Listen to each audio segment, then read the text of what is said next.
Hola, hola. Bueno, pues este es el segundo video de una serie de videos de medicamentos que voy a hacer a petición de Jimena. Tomé en cuenta la retroalimentación que me comentaron la última vez, entonces pues ahorita ya ahora sí ya se escucha mejor el audio y voy a intentar explicarlo de manera más lenta. Cabe aclarar que dentro de esta presentación no voy a explicar ningún medicamento en específico, sino que voy a dar una breve introducción a la farmacología, súper breve, ya que la farmacología es una ciencia bastante amplia. No se queden con lo que les estoy diciendo aquí, investiguenlo, corrobórenlo e enriquezcan los conocimientos con más lecturas que les voy a dejar al final. Y bueno, les repito, no tengo ninguna formación en docencia, así que si algo no queda claro, envíenme un mensaje, no tengo temas en resolverlo. Y aclarado lo anterior, comencemos con la presentación.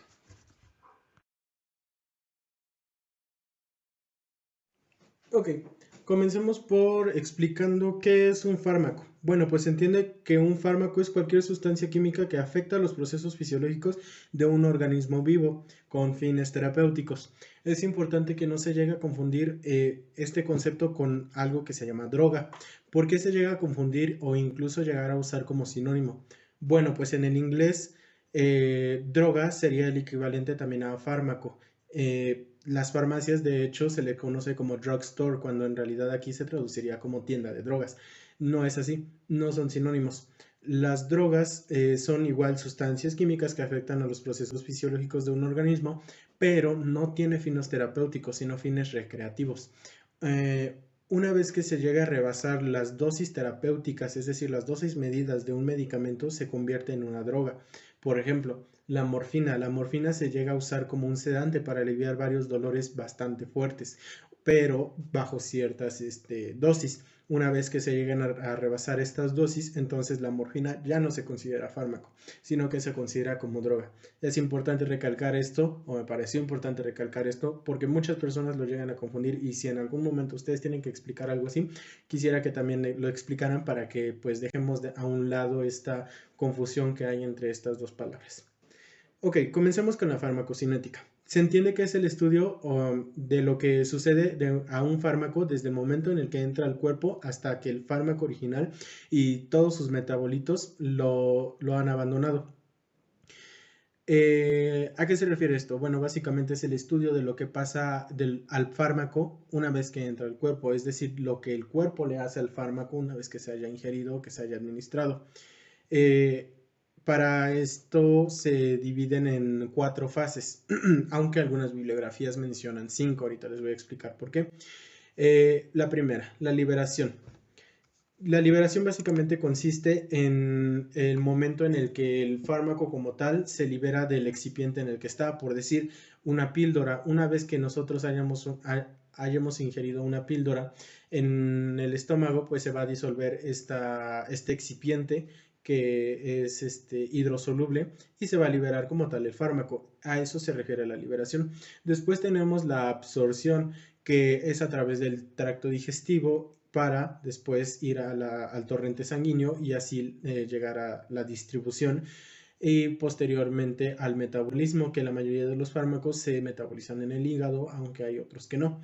Y por último tenemos la excreción, la mayoría también es a través de la orina, aunque hay otros que no, también se pueden eliminar por las excretas o incluso por al exhalar. Generalmente los fármacos inhalados son eliminados por la exhalación. Eh, a ver, ¿por qué les mencioné que hay algunas bibliografías que únicamente consideran a partir de la absorción, distribución, metabolismo y excreción, es decir, solamente consideran 4? Bueno, pues hay fármacos que en realidad no tienen una liberación, ya que nosotros directamente administramos el fármaco al torrente sanguíneo. Por ejemplo, la vía intravenosa no tiene administración, ya que no hay como tal un excipiente el cual el cuerpo pueda deshacer, sino que directamente va al torrente sanguíneo. Es por eso que algunas bibliografías nada más consideran a partir de la absorción. Una memotecnia para que se puedan aprender esto es LADME: liberación, absorción, distribución, metabolismo y excreción. Aclarado esto, continuamos con el siguiente, que es farmacodinamia. Se entiende que es el estudio de las interacciones bioquímicas y fisiológicas de los fármacos en su sitio de actividad. Examina el efecto del fármaco en el cuerpo. Es decir, contrario a la farmacocinética, aquí se trata de qué hace el fármaco sobre el cuerpo, no el cuerpo sobre el fármaco. Un consejo que yo les podría dar para que se memoricen esto un poquito mejor es que recuerden que después, en la palabra farmacocinética, después del prefijo fármaco sigue cinética. Cinética empieza con C, al igual que cuerpo. Y recuerden, cuerpo sobre fármaco. Y pues al menos así me lo he aprendido yo. Continuemos con la siguiente definición. Metabolito. Es la forma química de un fármaco que es el producto de una o más reacciones bioquímicas o metabólicas que implican al fármaco original. Es decir, es el producto de varias reacciones químicas una vez que estos fármacos se hayan metabolizado principalmente en el hígado, aunque les recalco, no todos. Hay dos tipos de metabolitos, los metabolitos activos, que son aquellos que tienen la actividad farmacológica por sí mismas, es decir, como tal, la sustancia que nosotros ingerimos no va a tener ningún efecto farmacológico o terapéutico sobre nuestro cuerpo, sino que lo que va a hacer es que va a ser procesada, va a ser metabolizada, y esos metabolitos resultantes del metabolismo van a tener los efectos terapéuticos. Como tal, no es lo que estamos ingiriendo, sino el producto de los procesos químicos que pasó la sustancia que nosotros ingerimos. Y tenemos los metabolitos inactivos, que estos, o sea, si de plano carecen de actividad farmacológica sobre el cuerpo, estos se desechan totalmente, no sirven para nada, ya se desechan a través de la orina, el sudor, la excreción, exhalación y demás vías que tenemos para eliminar los fármacos, más bien los metabolitos inactivos.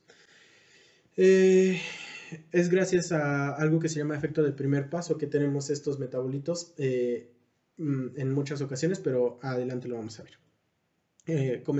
Continuemos con el siguiente, que son las enzimas. Son proteínas que que catalizan una o más reacciones bioquímicas, incluidas las relacionadas con los procesos fisiológicos del cuerpo, así como las relacionadas con el metabolismo del fármaco. ¿Qué quiere decir esto? Las enzimas son proteínas que no únicamente nos van a ayudar a poder catalizar, es decir, acelerar los procesos por los cuales deben de pasar los fármacos una vez que se ingieran, sino que también nos van a ayudar a procesos fisiológicos normales del cuerpo.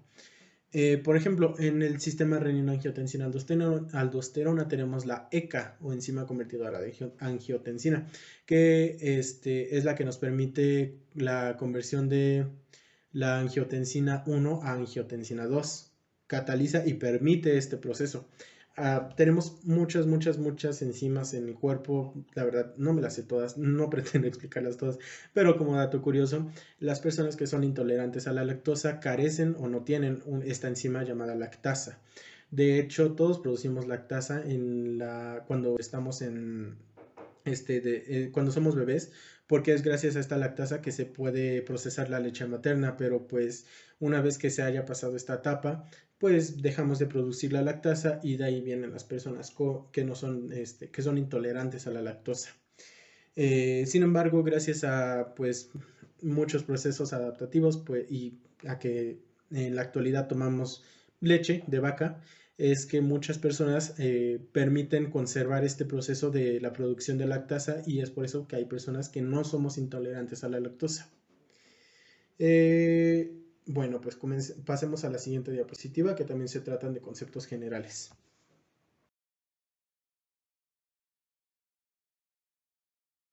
Ok, ¿qué es un agonista? Bueno, pues es un fármaco que se une a uno o más receptores del cuerpo estimulando su actividad.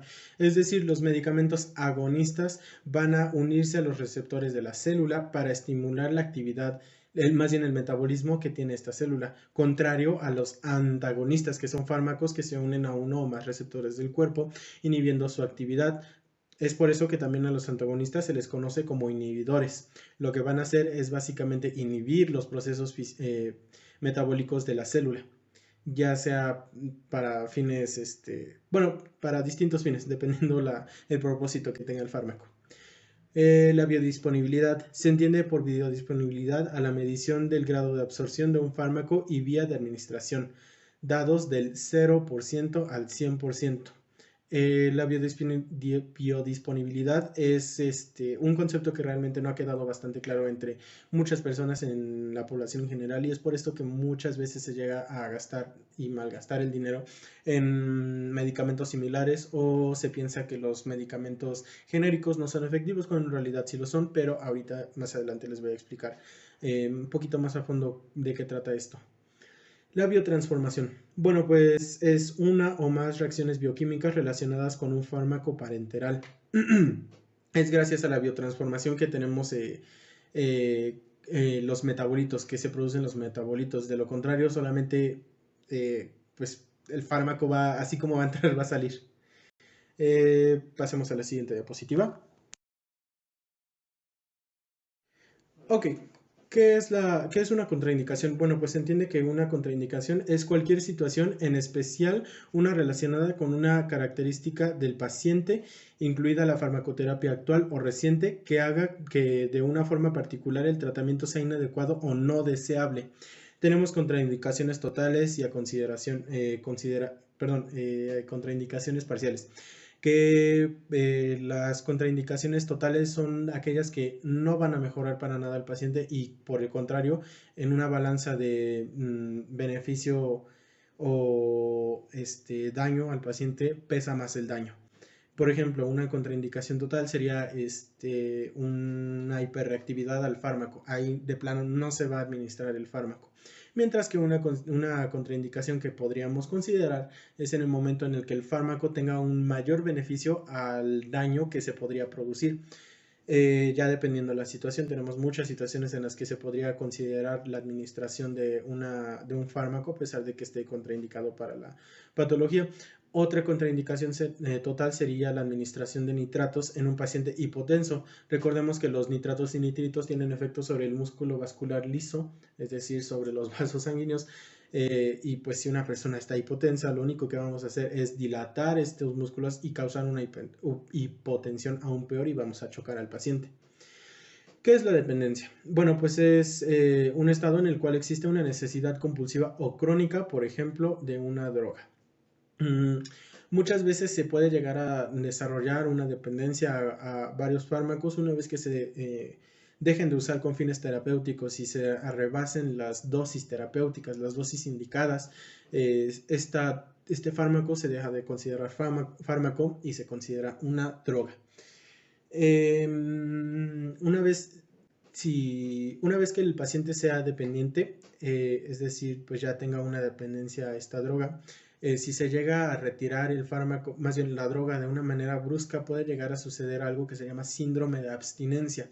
Este síndrome de abstinencia es básicamente un conjunto de síntomas que le dan a las personas una vez que se les haya quitado la sustancia que ingieren de manera crónica. Varios síntomas, por ejemplo, los mareos, taquicardia, taquipnea, mareos, incluso alucinaciones visuales y auditivas son características de este síndrome de abstinencia. Efecto pico. Es el tiempo necesario para que el fármaco alcance su respuesta terapéutica máxima en el cuerpo. Es el tiempo que transcurre entre el momento en el que se ingiere el fármaco, por decir paracetamol, algo super X.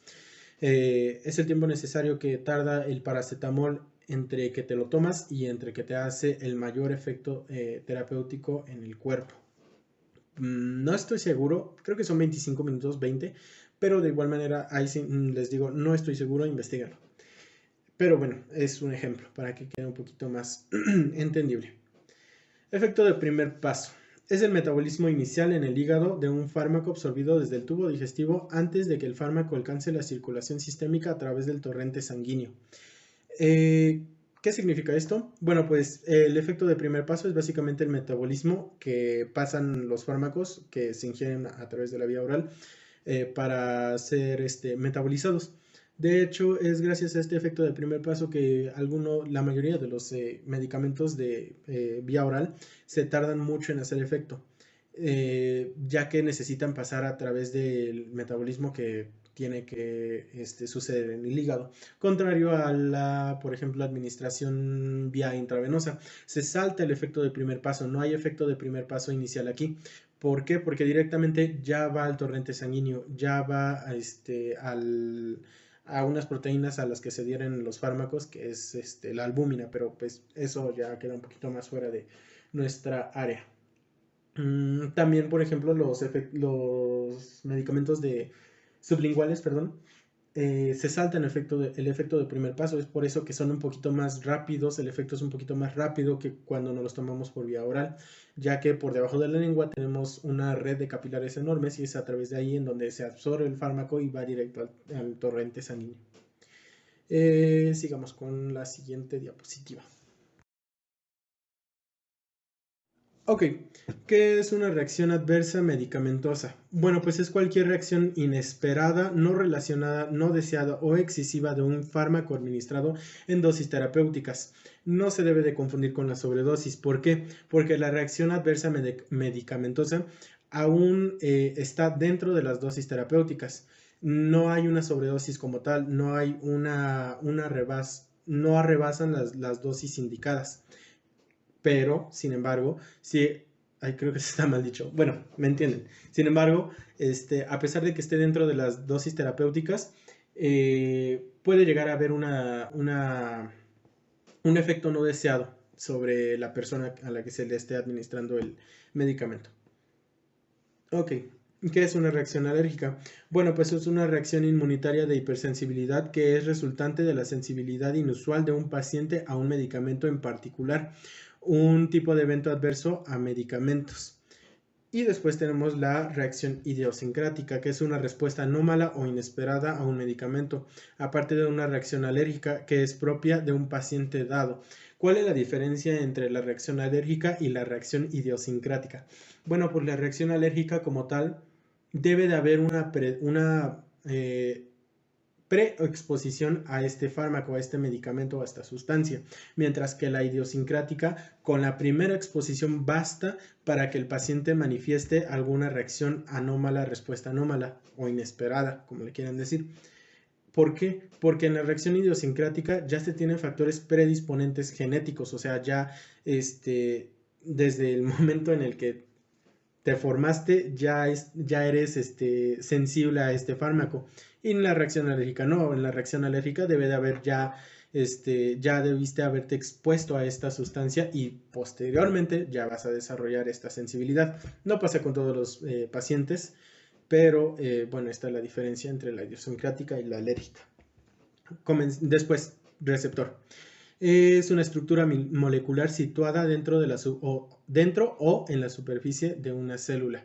Es gracias a estos receptores que los fármacos pueden hacer un efecto sobre el metabolismo celular.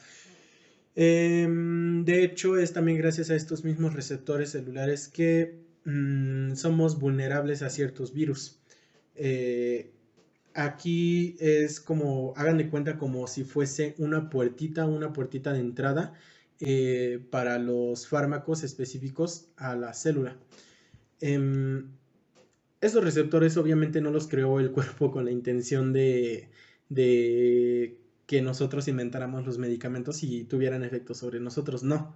O sea, el cuerpo tiene estos receptores para recibir o para, pues sí, recibir otras sustancias, pero pues nosotros los aprovechamos para que también puedan ser aptos para que los fármacos se puedan adherir a estas.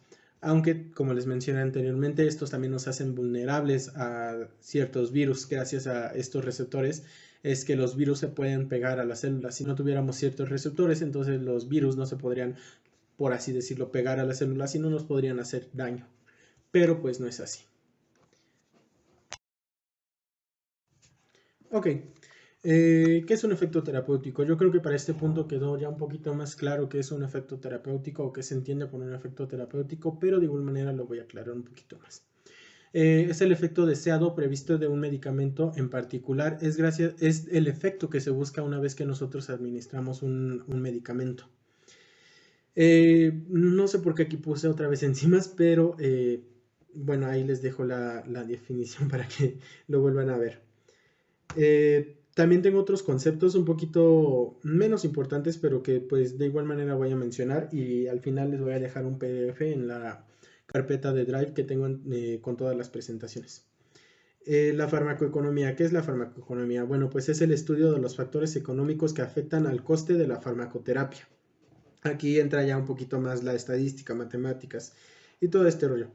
La clasificación de fármacos, que es un método de agrupación de fármacos que se puede basar tanto en su estructura como en función a su uso terapéutico. Hay muchas maneras de clasificar los fármacos, pero bueno, estas son las dos principales. Tolerancia. Es la respuesta reducida a un fármaco después de un uso prolongado. De hecho, las personas que sufren de una dependencia, de una farmacodependencia, llegan a desarrollar una tolerancia, ya que el consumo crónico, el consumo prolongado de los fármacos, poco a poco va disminuyendo su efecto. Entonces, cada vez necesitan más dosis, una dosis mayor para que puedan llegar a tener los efectos que quieren tener.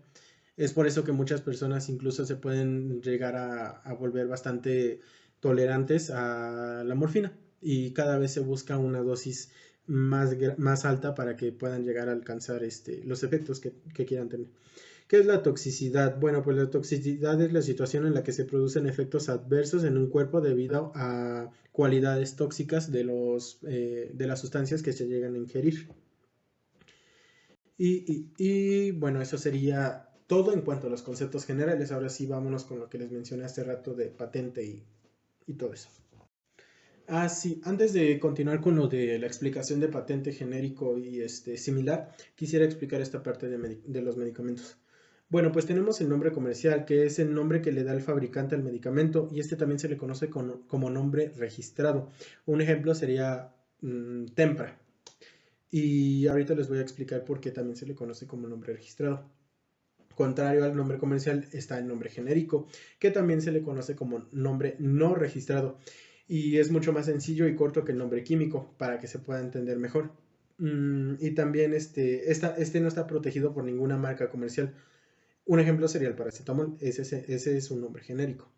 Después tenemos el nombre químico, que se refiere a la composición molecular de los fármacos, y este nombre debe de seguir las reglas de nomenclatura química. Un ejemplo, acetaminofén.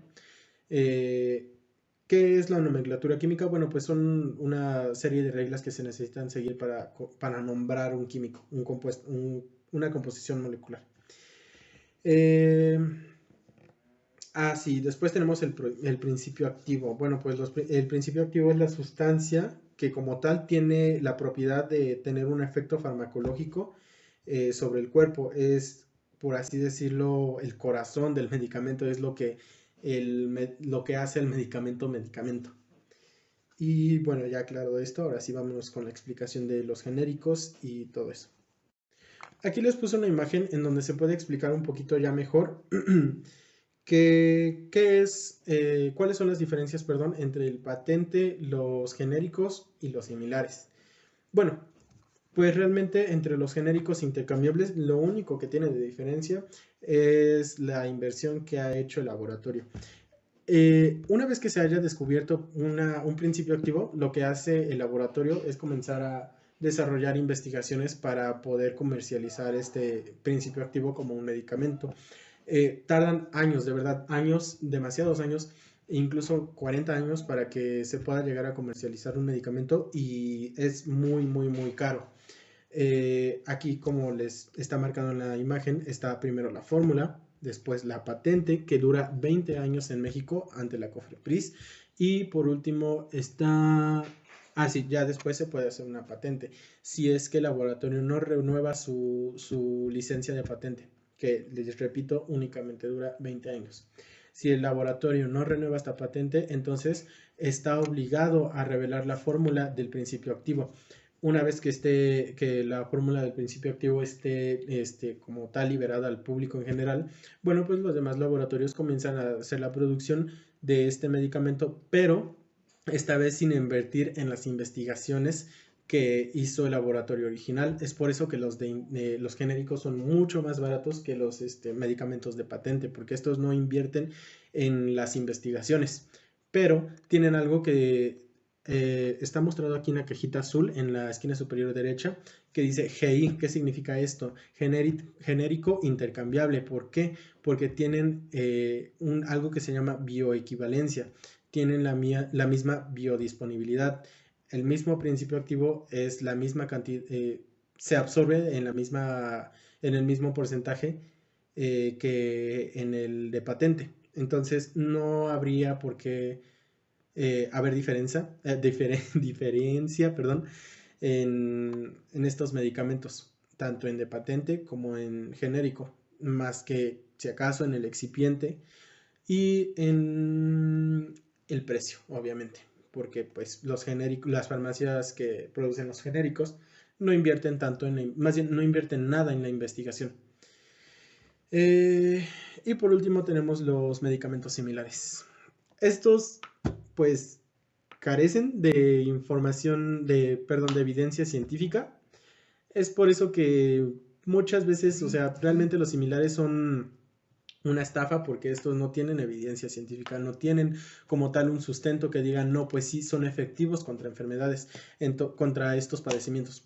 Entonces es por eso que realmente lo mismo pero más barato no le queda a las farmacias similares, eso más bien le queda a las farmacias que venden genéricos intercambiables o como tal medicamentos genéricos, porque los similares no es lo mismo, sí es más barato, pero no es lo mismo ni de chiste. Carece de evidencia científica de que ese medicamento sea efectivo contra lo que se supone que tiene que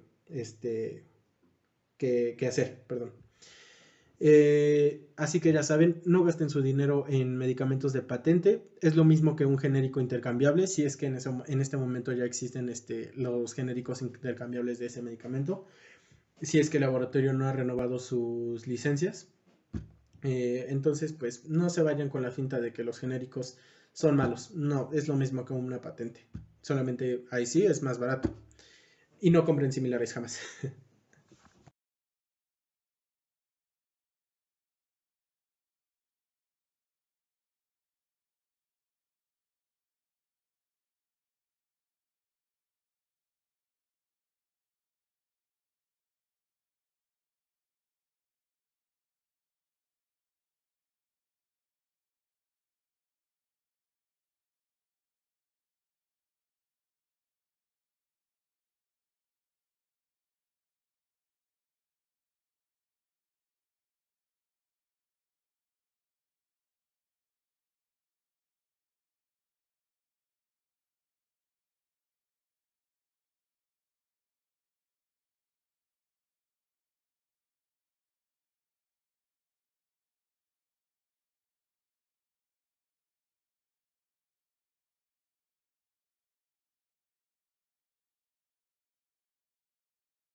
A la hora de la administración de medicamentos tenemos cinco correctos, que bueno, en realidad son 10, pero en nuestro entorno vamos a aplicar únicamente los primeros 5.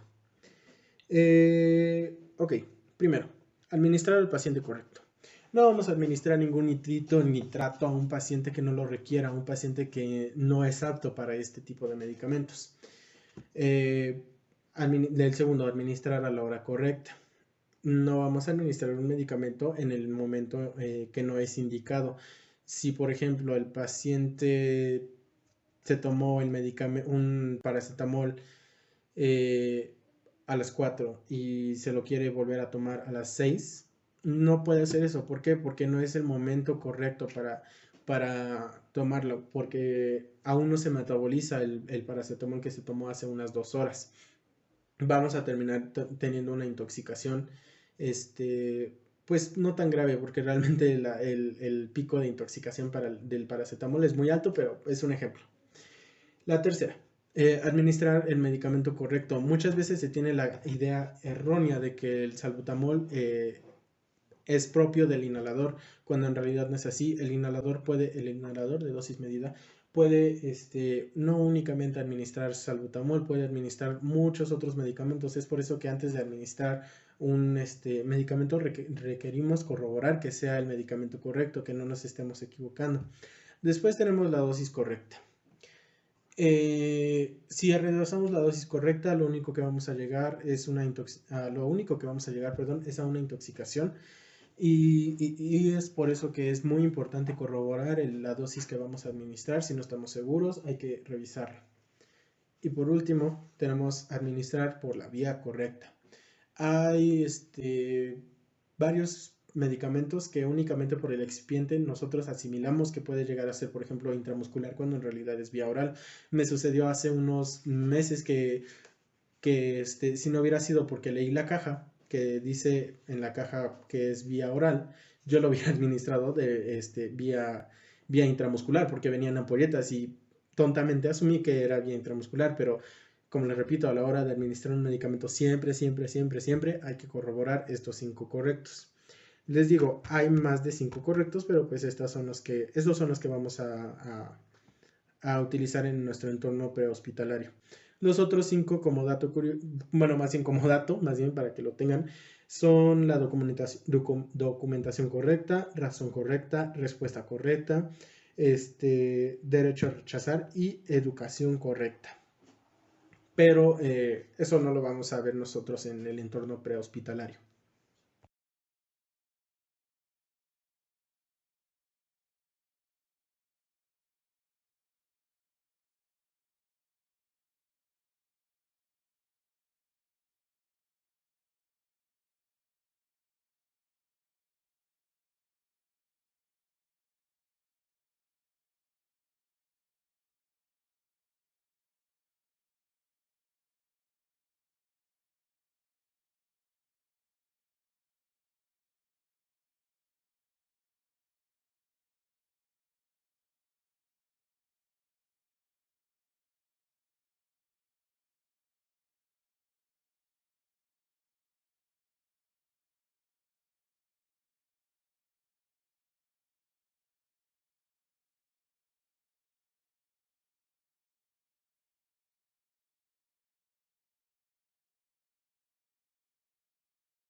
Después tenemos los factores que influyen en la acción del fármaco.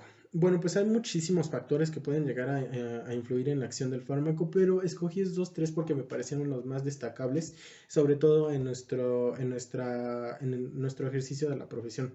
Tenemos la temperatura, que generalmente un aumento de 10 grados centígrados puede multiplicar por 2 a 5 la descomposición de este medicamento. En cada caja, de cada medicamento, perdón, vienen las especificaciones de a qué temperatura se requiere tener el medicamento para que no se arruine el medicamento. Tenemos la influencia del pH. Mm, los fármacos, de hecho, no funcionan en pHs extremos. Recordemos que el pH normal de la sangre es de 7.35 a 7.45. En pHs extremos, ya sea de alcalosis o acidosis, muchas veces no llegan a tener su efecto terapéutico. Y por último tenemos la humedad. La humedad no solamente va a corroer como tal el medicamento, sino que también va a corroer la...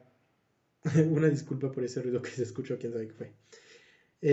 Así, no únicamente va a corroer el medicamento, sino que también va a corroer el envase en el que viene. Por ejemplo, una caja de cartón con la humedad se va a terminar arruinando, al igual que la parte plástica que recubre a la pastilla en caso de que sea una pastilla.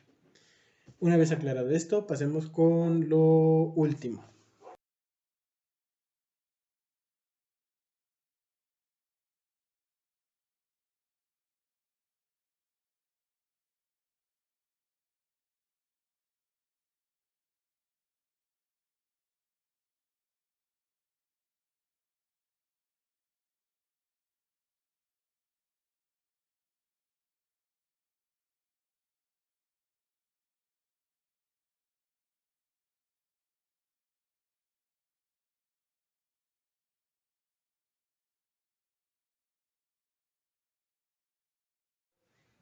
Ok, como tal nosotros como técnicos en urgencias médicas básicas no estamos autorizados para recetar un medicamento, ni siquiera los técnicos en urgencias médicas nivel avanzado.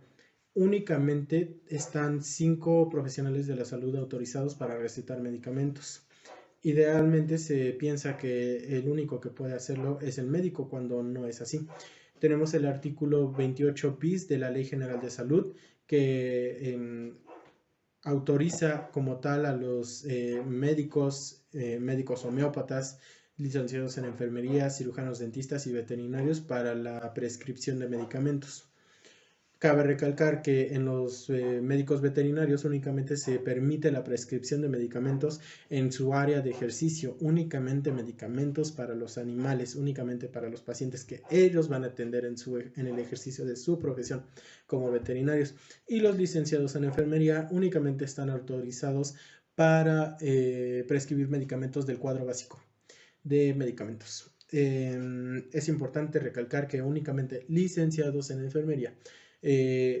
Los técnicos en enfermería, perdón, o auxiliares en enfermería, no se les está permitido aún prescribir medicamentos. Para esto se requiere de la licenciatura. Sería todo.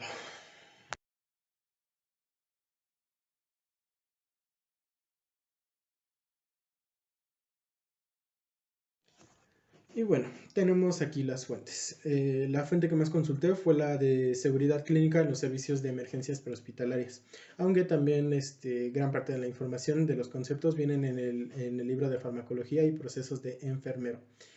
Recuerden, no se queden con lo que les estoy diciendo aquí, investiguenlo, corrobórenlo y contribuyan a la información que hayan aprendido aquí con más lecturas, con otras fuentes. Muchas gracias por su atención y les pido de favor que esta vez me digan con qué medicamento quieren que empiece para el siguiente video. Si quieren que empiece con carbono activado, aspirina o algún otro medicamento que ustedes quieran para comenzar a hacerlo.